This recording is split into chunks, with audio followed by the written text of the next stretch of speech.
Good afternoon, and welcome to day 35 of F260 at First Baptist Meridian. Today we look at Exodus chapters 16 and 17, right after the Exodus has taken place. And these chapters really gain all the more significance. They may not seem like a big deal, but they gain all the more significance when you consider what's just happened. God's people, after generations of oppression and slavery under Pharaoh and the Egyptians, have cried out for deliverance, and God, remembering his covenant with their forefathers, has set them free through signs and wonders and these plagues that he's wrought on the Egyptians, culminating in the Passover, and then when they leave Egypt, in the parting of the waters in the Sea of Reeds, so they can walk to freedom on dry ground. And so 16 and 17 comes right after 15. In 15, they have this wonderful hymn of praise. It's sometimes called the Song of Israel or the Song of Moses, thanking God for delivering them and being such a great provider and warrior for his people. And then in 16 and 17, immediately in the wilderness, they begin to grumble. And it's not just that they're grumbling, it's what they're grumbling about that's so significant. Food and water, the basic day-to-day provisions that we need as people. He's set them free from generations of oppression. He's worked all sorts of signs and wonders over every conceivable part of the natural world, and they don't trust him as newly freed recent slaves to provide food and water. In fact, they say, we had it better than this back in Egypt. And man, how often, this is not a direct question from the text, but how often do we forget what God has saved us from in journey to what God has saved us for? I think what's so significant about these passages is that for me, they somewhat harken back to the fundamental issue that we saw in the Garden of Eden. God had blessed Adam and Eve in every conceivable way, and what does the serpent do? He focuses on the one thing that God has withheld. And surprise, surprise, it also has to do with food.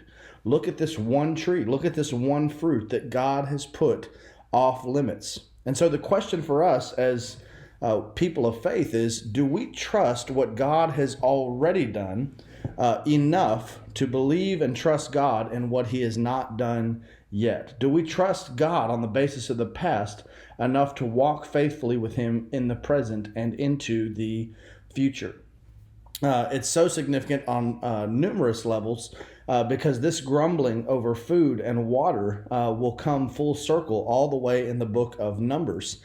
Here, for instance, Moses gets water from the rock after test of God's people questioning him. How will it ultimately culminate with Moses striking the rock rather than speaking to it and not getting to enter the promised land himself? This grumbling attitude of disbelief and distrust for God culminates with Moses himself, the leader of the Exodus, not getting to enter the promised land. I think this is why it's so significant when you get to the New Testament. How does Jesus' ministry begin? With Jesus, like Israel, passing through the waters in baptism.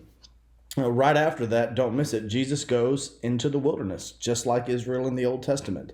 Whereas Israel was in the wilderness for 40 years, Jesus voluntarily stays there for 40 days and fasts. What's the first temptation of Jesus? Turn these stones into bread. And Jesus embodies the attitude that Israel fails to demonstrate. Man will not live by bread alone, but by every word that proceeds forth from the mouth of God. If God has said he will set you free, he will do it. If God has said he will provide, he will do it. And you experience and walk in that trust one day at a time. So here early on, God provides manna and quail and water from the rock. The question is never ultimately how God provides. It's who. The God himself is the one providing, and whether or not we will take refuge and trust in that. I think you see this also perhaps in the prayer that Jesus taught his disciples to pray.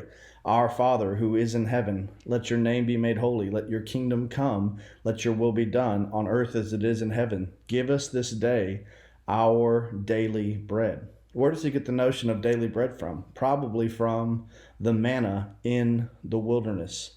And so many other things could be said, but the challenge, I think, for them and for us is, do you trust God on the basis of what he's done already to see you through and to provide for you and what you've not experienced yet? Do you trust him enough on the basis of the past to walk with him faithfully and trustingly in the present? So plenty there to chew on, literally and figuratively. Keep reading, keep reflecting, and please keep responding to the Word of God as we continue on. I'll see you next week. God bless you.